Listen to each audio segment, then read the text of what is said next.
여러분, 혹시 아침에 눈 뜨자마자 가장 먼저 생각나는 게 뭔가요? 아마 많은 분들이 이 향긋하고 따뜻한 한 잔을 떠올리실 겁니다. 바로 커피죠. 전 세계인이 사랑하는 이 커피가 사실은 춤추는 염소 덕분에 발견되었다는 놀라운 이야기 들어보셨나요? 지금으로부터 약 1200년 전 아프리카 에티오피아의 고원지대, 이곳에는 칼디라는 이름의 평범한 목동이 살고 있었습니다. 매일 염소 떼를 돌보는 일이 그의 일상이었죠. 그런데 어느 날 칼디는 믿을 수 없는 광경을 목격하게 됩니다.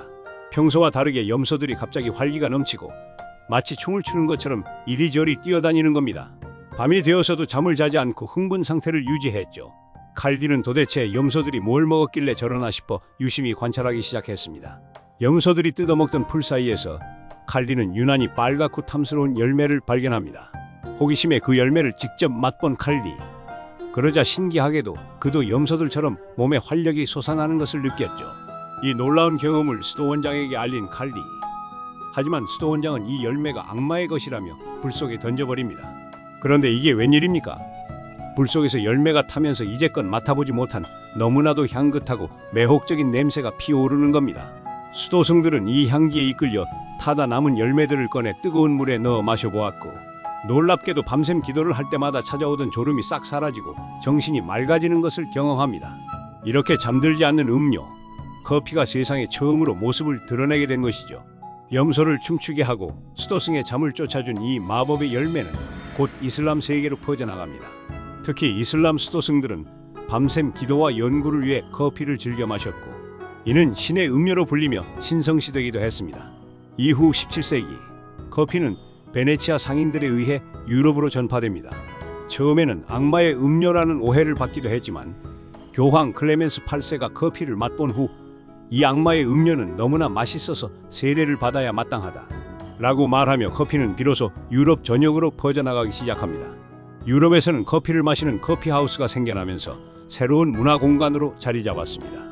이곳에서 사람들은 정치, 예술, 문학 등 다양한 주제로 토론하고 교류하며 지식과 사상이 꽃피는 장소가 되었죠.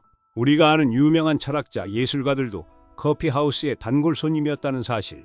시간이 흘러 18세기 중반, 커피는 이미 유럽 귀족들 사이에서 없어서는 안 될 음료가 되어 있었습니다.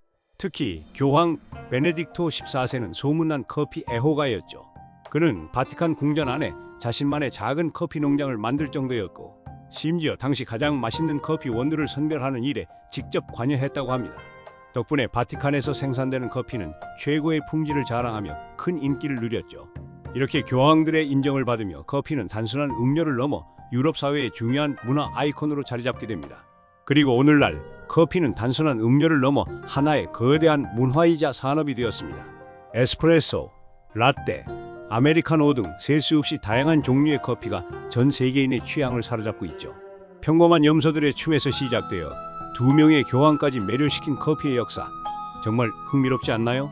다음번에 커피 한 잔을 마실 때 이 작은 열매가 걸어온 긴 여정과 그 속에 숨겨진 놀라운 이야기들을 떠올려 보세요.